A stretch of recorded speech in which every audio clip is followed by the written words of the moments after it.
Marcus Aurelius once said, "You have power over your mind, not outside events. Realize this, and you will find strength." Are you familiar with the frustration of a mind cluttered with noise, the agony of indecision, or the paralysis by analysis that comes with overthinking? We've all been there, replaying conversations, anticipating outcomes, and trying to solve an endless string of what-ifs in our heads. Today, we will tackle this challenge head-on with 10 practical Stoic strategies to conquer overthinking. If you're looking for ways to break this cycle and reclaim your mental space, make sure to hit the notification bell and subscribe. Now, let's dive in. 1. Visualize your overthinking as an external force. Overthinking can sneak up on you, like fog rolling in on what was a clear day.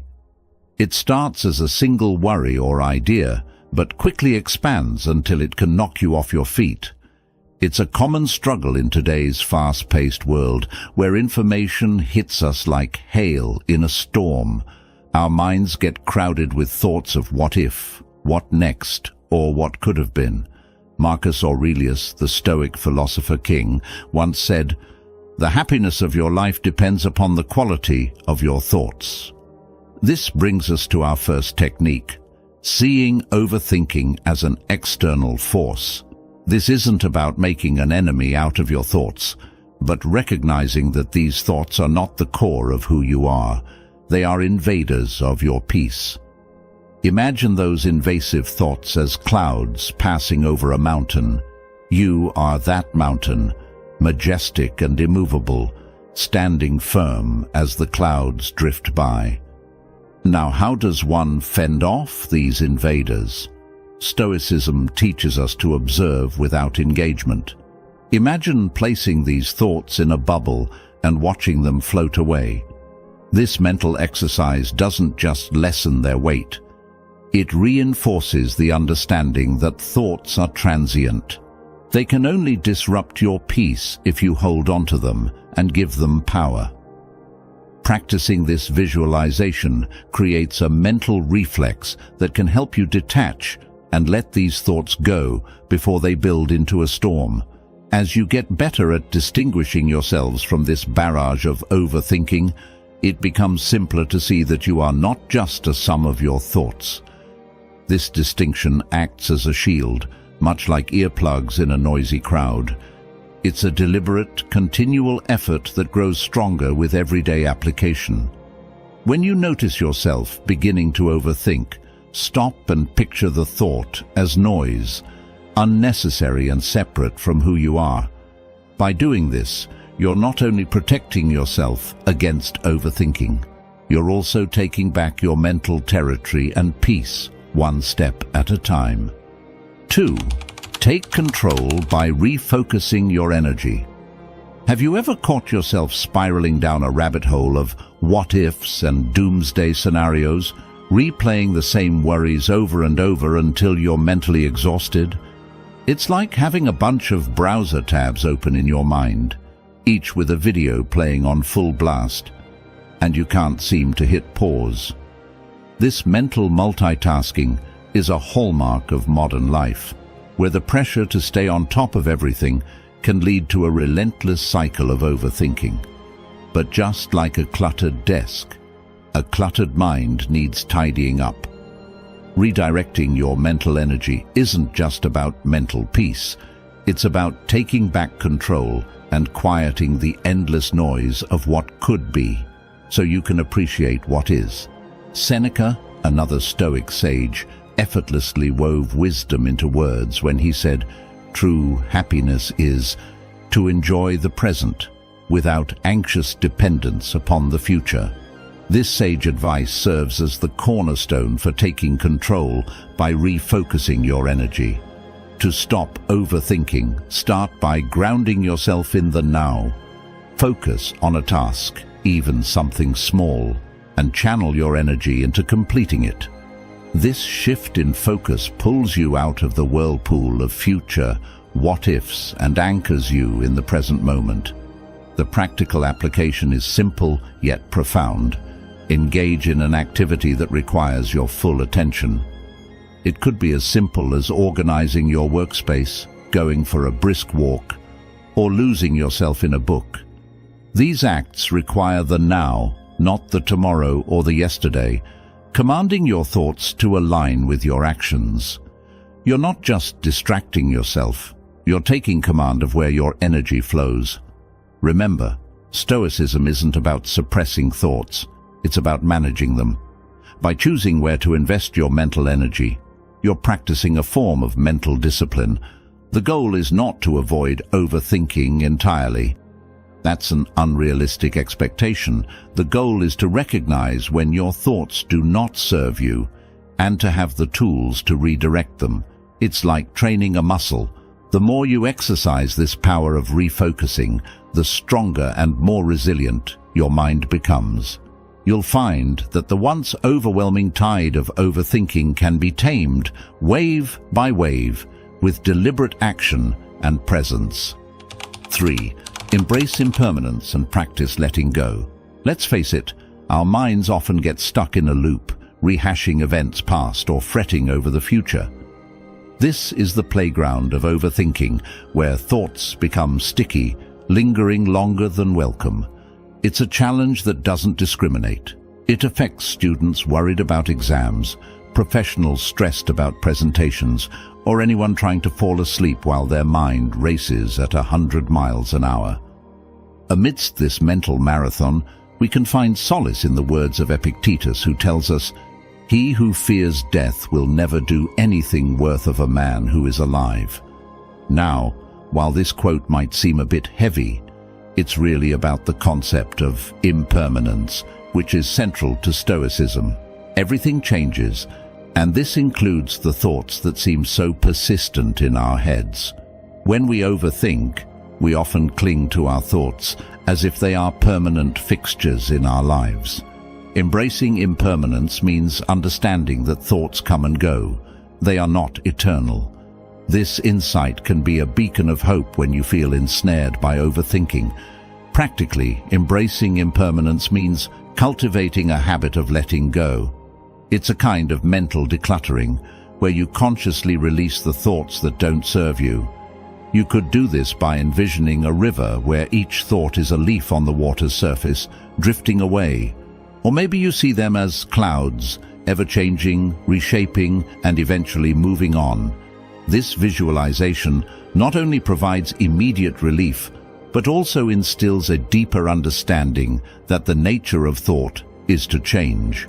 Making this practice a part of your daily routine can transform your relationship with your thoughts. It's not about forcing them out, but rather allowing them to leave. Letting go isn't giving up. It's an act of courage. It means you're choosing to not let redundant thoughts rent space in your head, rent-free. As you get better at this, you'll notice a newfound mental space, a quietness that was always there, just hidden beneath the noise of overthinking. Embracing impermanence isn't just a technique, it's a shift towards a more peaceful and present way of living. 4. Create a worry period. It's a common human experience to have worries nagging at the back of our mind, persistent like the hum of a refrigerator, always there, sometimes barely noticeable, but unmistakably present. These worries can hijack our thoughts at any hour, often when we're trying to concentrate on work, enjoy time with friends, or even when we're trying to sleep. It's like our mind is a stage, and these concerns are the uninvited actors who won't leave. But consider this wisdom from the Stoic teacher, Epictetus. If you want to improve, be content to be thought foolish and stupid. This quote may seem off track, but it's a bold reminder to prioritize our peace of mind over succumbing to worry in fear of seeming complacent or naive. Creating a worry period is a strategic way to give these concerns their moment on the stage, but only during the encore, not the main act. Set aside a specific time each day, maybe 20 minutes in the afternoon, when you're allowed to give these worries your full attention. During this designated time, you dive into your worries, scrutinizing them, understanding their roots, and maybe even jotting them down. What are you really worried about? How likely are these scenarios? What can you do about them? This focused session often reveals that many of our worries are like shadows, seemingly large but without much substance when you face them head-on. This process also teaches your mind that there's a time and place for worry, and it's not all day, every day. And then, when the worry period ends, you move on. You've given your worries their allotted time and now you put them aside. By compartmentalizing in this manner, you can regain control over your day. The goal isn't to stop worrying completely, that's impossible, but by containing your worries, you reduce their impact on your life. This technique is like tidying your mental room, putting thoughts where they belong, and enjoying the tranquility of ordered space. You'll likely find that worries lose their power when they're not allowed to roam free, and life becomes a bit lighter, a bit more enjoyable. 5. Break down overwhelming thoughts into actionable steps. When overthinking strikes, it can feel like we're carrying the weight of an enormous boulder. The size of our worries seems to match the weight of the world, and we're pinned under the heavy cloud of our own thoughts. This sensation is not unique to us. It's a shared human condition, exacerbated in a world that demands high performance in all areas of life: work, relationships, personal growth, and social status. The pressure to excel can paralyze us with indecision and fear. As a guiding light through this fog of overthinking, Marcus Aurelius once offered, "The impediment to action advances action. What stands in the way becomes the way." This profound insight forms the bedrock of our 5th technique, transforming overwhelming thoughts into actionable steps. When your mind is racing with a big worry or a complex problem, the trick is to slice it down into smaller, manageable pieces. Ask yourself, what's the very next step I can take? Not all 5, 10, or 20 steps down the line, but just the next one. Acting on just one small step may seem trivial, but it's a powerful antidote to overthinking. By focusing on one action, you redirect energy from worrying to doing. It's a bit like untangling a giant knot by working on one small tangle at a time. You aren't dismissing the complexity of your concerns. You're navigating through them with purpose and precision. The beauty of this technique is in its simplicity and effectiveness. Each small step you take builds momentum, and as you look back, you realize that boulder of worry is now a pile of pebbles you've crossed over, one step at a time. This method teaches patience, resilience, and trust in one's ability to confront challenges head-on. Suddenly, what once seemed insurmountable is behind you, and your overthinking is replaced with a sense of accomplishment and clarity. 6. Shift your perspective to gratitude. Our minds can be tricky. They often lure us into a maze of overthinking about what we lack, what could go wrong, or what we have yet to achieve. This is a relentless loop that can leave us feeling drained and discontent. Overthinking often stems from a focus on the negatives or the not-yets in life, overshadowing the good that's already present. Seneca once said, "True happiness is to enjoy the present, without anxious dependence upon the future." This nugget of Stoic wisdom is a call to shift our perspective from lack to abundance, from overthinking to gratitude. It's about recognizing the value of the present moment and the many blessings we often overlook when we're busy worrying about what's to come. The practice of gratitude pulls us out of the ruts of our minds and plants us firmly in the rich soil of now, where life is actually happening. To make this shift, start by acknowledging 3 things you're grateful for each day. They don't have to be grand, they just need to be genuine. It could be as simple as a delicious cup of coffee, the comfort of your favorite hoodie, or a message from a friend. This simple practice can pivot your mind away from the cycle of overthinking and towards a sense of appreciation for what is right now in your life.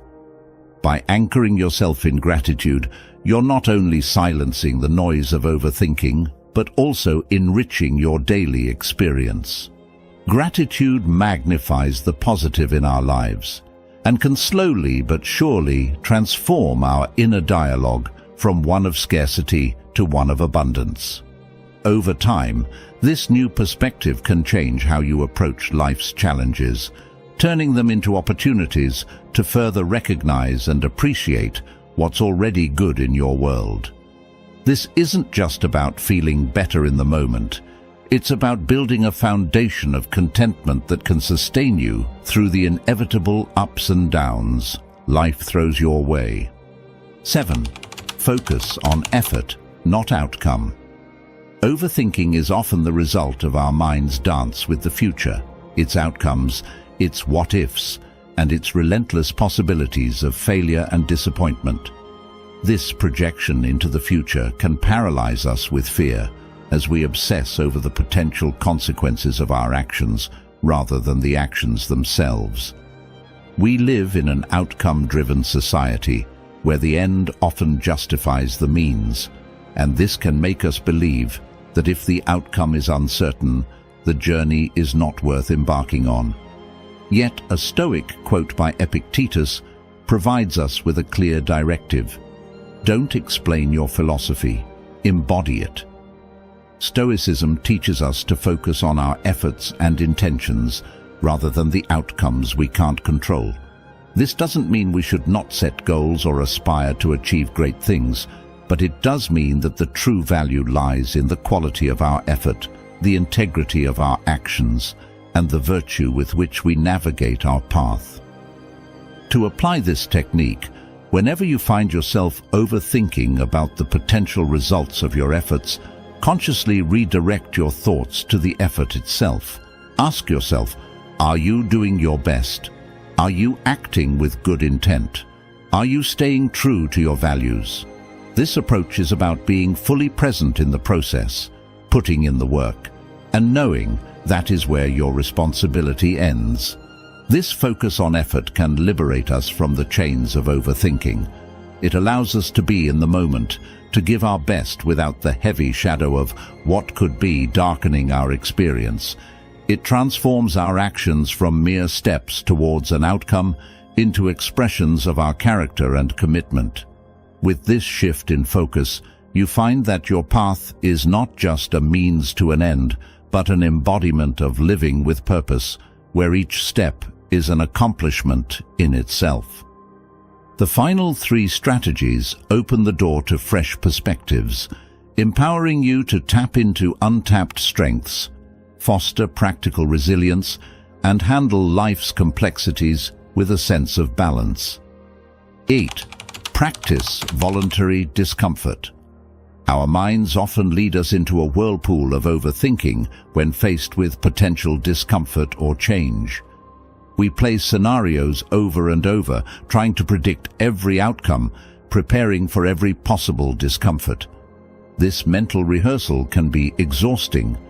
The comfort zone becomes a mental prison where growth is stunted and overthinking becomes the warden. Marcus Aurelius once remarked, "The art of living is more like wrestling than dancing." This reflects the Stoic practice of engaging with challenges head-on rather than avoiding them. By practicing voluntary discomfort, we can train our minds to handle uncertainty and reduce overthinking. It's about small, chosen actions that take us out of our comfort zones, teaching us resilience and adaptability. To integrate this into modern life, start with something small, like taking a cold shower, sleeping without a pillow, or walking instead of driving. Do something that disrupts your normal routine and sit with whatever feelings arise without judgment. This isn't about punishment, it's about showing yourself that discomfort isn't as scary as your overthinking mind makes it out to be. Voluntary discomfort has the paradoxical effect of increasing comfort, with the various aspects of life. By routinely stepping into what's uncomfortable, the unfamiliar becomes familiar, and the mind learns to quieten. It becomes less reactive to change and more focused on what can be controlled: your responses. This powerful shift in perspective not only lessens overthinking, but also builds a core of inner strength that is unshaken by the ebbs and flows of life's circumstances. 9. Reflect on the transience of life. When we're caught in the storm of overthinking, it's often because we've zoomed in too closely on the minute details of our lives, losing sight of the bigger picture. Our thoughts become a tangle of what if this happens or what if that doesn't work out, causing us to lose perspective. This microscopic view can make even the smallest issues appear insurmountable, consuming our mental space and energy. Seneca once wrote, "We are not given a short life, but we make it short, and we are not ill-supplied, but wasteful of it." This poignant reminder encourages us to reflect on the fleeting nature of our existence. Each moment spent overthinking is a moment not fully lived, a slice of life not savored. Stoicism prompts us to ask ourselves whether our worries will hold any weight in the grand timeline of our life. To counteract overthinking, then, we should regularly take a step back and consider our life in its entirety. Recognize that many of the things that consume our thoughts are transient and, in the long run, insignificant. When you feel overwhelmed by your thoughts, pause and remind yourself that life is fleeting. Ask if this moment of overthinking is truly worthy of the limited time you have.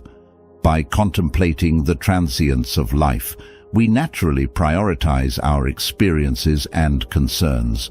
This isn't a call to become morose or indifferent, but rather to cherish the present and to focus on what truly matters.